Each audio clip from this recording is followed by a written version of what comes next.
Mari kita baca ayat dari kitab Matius 13 ayat 24-30. Yesus membentangkan suatu perumpamaan lain lagi kepada mereka. Katanya, "Hal kerajaan sorga itu seumpama orang yang menaburkan benih baik di ladangnya.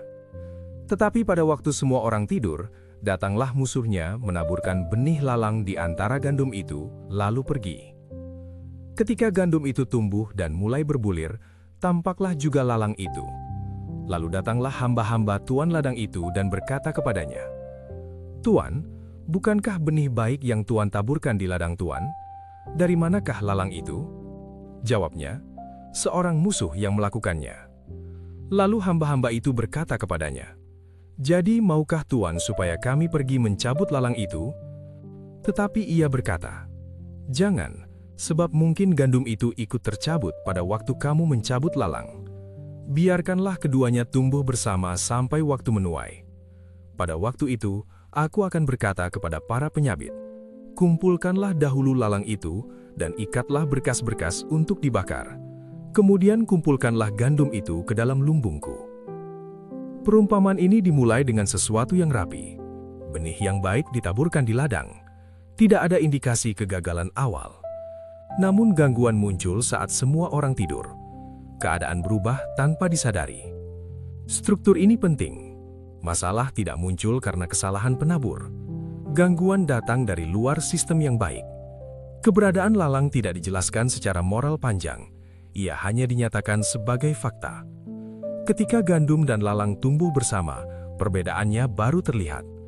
Masalah tidak langsung terdeteksi. Kebercampuran ini menciptakan ketegangan yang nyata. Hamba-hamba melihat ancaman dan ingin bertindak cepat. Respons manusia muncul dalam bentuk solusi segera. Pertanyaan para hamba menunjukkan naluri yang sangat manusiawi. Mereka ingin membersihkan ladang. Mereka ingin memisahkan yang baik dan yang buruk sekarang juga.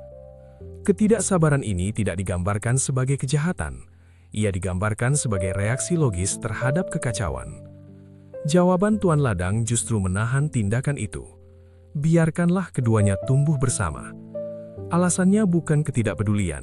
Alasannya bersifat struktural. Tindakan cepat beresiko merusak yang baik.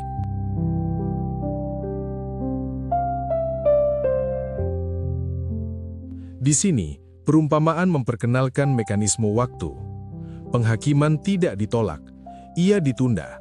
Penundaan ini bukan kelemahan, ia adalah bentuk perlindungan terhadap kehidupan yang rapuh. Perumpamaan ini menolak logika pembersihan instan. Manusia cenderung menyamakan kejelasan moral dengan tindakan segera. Namun, teks ini memisahkan keduanya.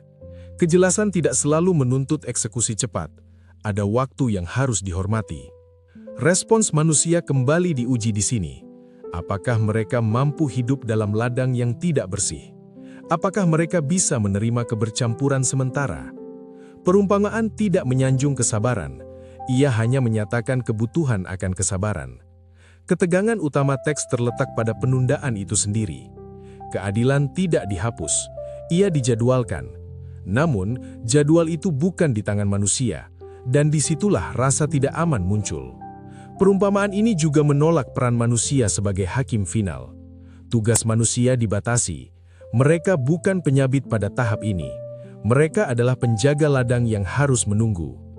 Peran ini tidak selalu nyaman. Teks tidak menjelaskan bagaimana rasanya menunggu. Ia juga tidak menawarkan penghiburan emosional. Yang diberikan hanyalah kerangka keputusan. Menunda adalah pilihan yang disengaja, dan pilihan itu menanggung resiko. Narasi ini berhenti tanpa meredakan ketegangan.